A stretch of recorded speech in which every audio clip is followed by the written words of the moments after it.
Fighters, today I want to address something that comes up all the time in the free Facebook group. I sound like the guy calling the Kentucky Derby, and they're coming around the turn, and Betsy Ross is in the lead. Is that pretty good? Is that pretty good? That was pretty good. All right, just made that up. All right, that's really not the intro I had because I don't actually have an intro for this, so I just made that up on the fly. But today I want to talk about four growth assumptions that many of you are making that are limiting the profits that you can make in your business. You guys, I'm having a good time here today. Listen, I want to talk about these four things quickly because I'm seeing, the longer the contractor fight is around, even in the free group, people are getting better, okay? Because they're absorbing a little bit of the stuff that we teach and some of the concepts. And then as they get better and they get to a point where they got to decide if they want to grow their business or not, I'm seeing a lot of head trash come in. And there's four things that I'm seeing right now from that. So I'm, in typical Reber fashion, I'm going to take what's relevant to y'all and I'm going to make some content about it. And hopefully one of you knuckle will get something out of this. All right. So number one assumption that you guys are making is if I grow my business, I'm going to have more fires to put out. Says who? Now, if you have a turd for a business, oh, look at my little turd here, okay? If you have a turd for your business and you add more turd material to the turd, then you're probably going to have more fires to put out.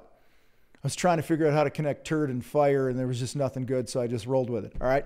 So, you guys, before you go and try to grow your business, notice I didn't use the word scale. Scale's a shitty word, okay? Before you go and try to grow your business, get clear on what you want to grow. All right, now, if you're a low profit business and you want to grow and do more jobs and add more trucks and add more people, you're probably going to have more fires to put out. But instead, take a step back and go, all right, we're doing pretty good. I got a nice business here that's profitable. Things are going well. I'd like to do more of it. There's nothing wrong with that. And don't make the assumption that just because you're going to add people to the business and add more projects and different things like that, that it's going to mean more fires. Now, it will mean more fires if you don't take your role as the leader in your business seriously. Because your number one job as you're growing your business is to raise up people. It's to build people. Build great projects, build people, sell shit. That's your job, okay? So you will have more fires if you ignore working on yourself as a leader, how to attract better talent, and things that are going to help you grow the business.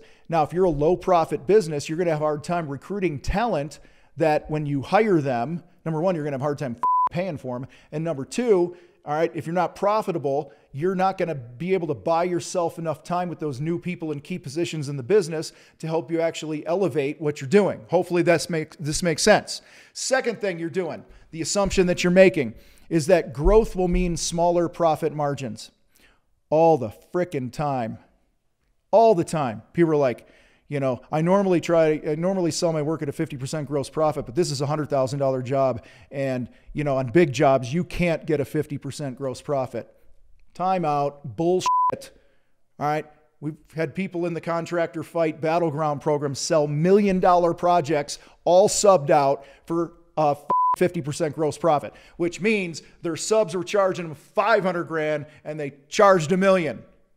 It can be done. So don't make the assumption. In fact, there was a big business empire group that I used to know, and that's not their name or anything like that, but and they're good people. But we used to get into these what's this? Tug of war? No, tug of war would be this. This verbal punching match, right? Whatever, I don't know. You get the point. They'd be like, your group's teaching people to sell at a 50% gross profit. That's just not realistic on a $300,000 project. Who the f*** says? You know who says? The common contractor who's out there telling themselves, oh, if I want to grow my business and I want to do bigger projects, I'm going to have to settle for smaller profit margins. Now, there will come a time when, based on if you control the growth of your overhead, if you don't keep adding to your overhead every time you add more revenue, and if you keep it a little bit smaller and leaner, then you can afford to come down from a 50 to a 48 or a 45 or a 42%. And that might be your sweet spot based upon number of employees you got to keep booked through the week, number of leads coming in, average job size, and closing rate.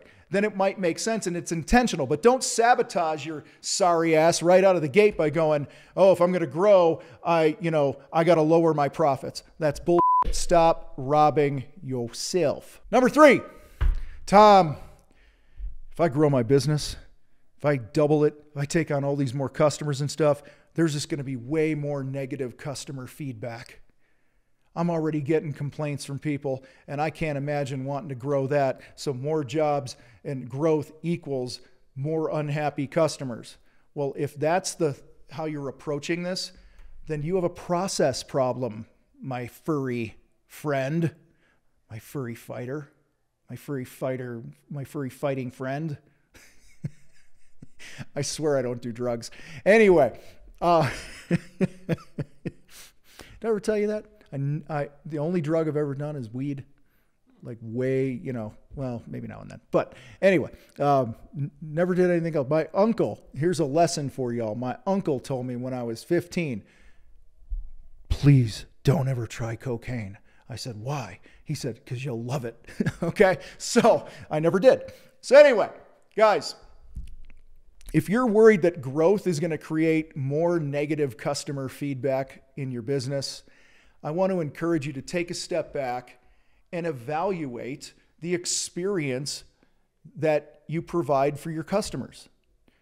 How are you communicating with them? Are you clear on the scopes of work? Are you setting expectations? If you're getting negative customer feedback right now, okay, it sucks. We've all gotten that fucking text at 11:30 at night. You're just settling into bed and you hear your phone go off and you're like, I shouldn't look at it. And if you like me and you're an idiot, you pull it over, you look at it, and Joe Smith is pissed off about this, that, and the other thing, and now you can't fucking sleep. Anyone ever been there? Okay, so as much as those things suck, they are opportunities for you to get better. So that, again, back to as you grow, you're not growing the problems you have right now. You're not growing the negative feedback. You are putting things in place to learn from those things and head them off at the pass before they become a problem. So don't make the assumption that if you grow your business, it's just going to be more fires to put out, more headaches, smaller profits, and negative customer feedback. And the 4th assumption, Tom, if I grow my business, I'm going to get a lot of employee resistance. This is real, okay? Every company I've ever been a part of from a leadership point of view, whenever we've gone to add people, because let's just face it, if you want to grow your profits, grow your business and all that, and you're doing 100 jobs a year now, and you're like, hey, we're marketing, we're building the brand, we're doing some things right, we're profitable, want to pour a little gas on that thing, expand our footprint, and do 150 jobs and then 200 projects and up, all right? You're going to need more people, all right? It's a fucking no-brainer. However, when your current employees, this is a common thing, like I said a second ago, and I've never not run into this, whenever we've gone to intentionally grow the team, there's always a couple people on the team that are threatened by it, and they're resistant to it. Okay? They're threatened because, oh man, if he brings in new blood, I remember hiring this painter one time. He was fucking awesome. He was amazing. All right? And he wasn't just amazing the first day or week. He was always really good. The first week he worked with the crew was kind of an audition. And at the end of the week, I brought the whole crew back into the office. I said, what'd you think of Joe? And they're like, we don't like him. Okay? Because he was exposing their mediocrity. Okay? So if you get employee resistance, if you're building your business right, you're scaling the things that you want to, I hate that word, scale. You're growing the things that you want to grow, your profit, your quality of life, the quality of the experience that you provide people, and on and on and on. Okay? And now it's time to truly grow your team, and you have people that are resistant to that, then you might not have the right people. And that percentage of people in your company, maybe 10 or 15% of them that have an issue with the resistance of growing the business. I like things the way it was when Tom was disorganized, didn't have his together and blah, blah, blah. He used to float me money when I was short between paychecks and there was no systems, no processes. Okay? don't worry if you outgrow those people.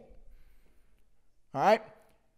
Every single business that I have run, started, been a part of, has different phases, and not all the people from one phase get to go to the next phase.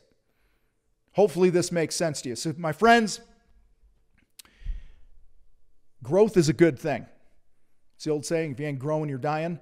Notice I didn't say you got to like triple your revenues and all this other garbage. And if you have 3 trucks, you got to have 10 next year or anything like that. Just get intentional about what you want to grow. And then all these things that I talked about, head them off at the pass by truly learning how to run a business. Don't take the bad habits you have now into the future with you. Learn from them, learn the lessons, make the changes, optimize it, and move forward and continue your growth. There's a lot of good on the other side of this for you guys. Hey, are you ready to supercharge your communication skills and elevate your influence and leadership abilities? If so, go to milehighprofitsummit.com and join me, Ben Newman, and Renee Rodriguez for a brand new Elite Day at Mile High Profit Summit. It is a pre-show event, small event, intimate event where you get to hang out with the 3 of us and level up your skills. When you're a high performer, you rely on the power of your high-functioning team, and to do that, you must possess world-class communication skills. So this intimate setting will introduce you to the best industry practices that leading organizations are using every day. So go to milehighprofitsummit.com and hang out with me, Ben, and Renee, and let's supercharge your business. I'm out. Hey, if you like this video, make sure you click subscribe and share this with another contractor. I guarantee it's going to be helpful for them. And right now, somewhere on the screen, there's probably a thing that says watch the next Contractor Fight video. Go ahead and do that too. I'm out.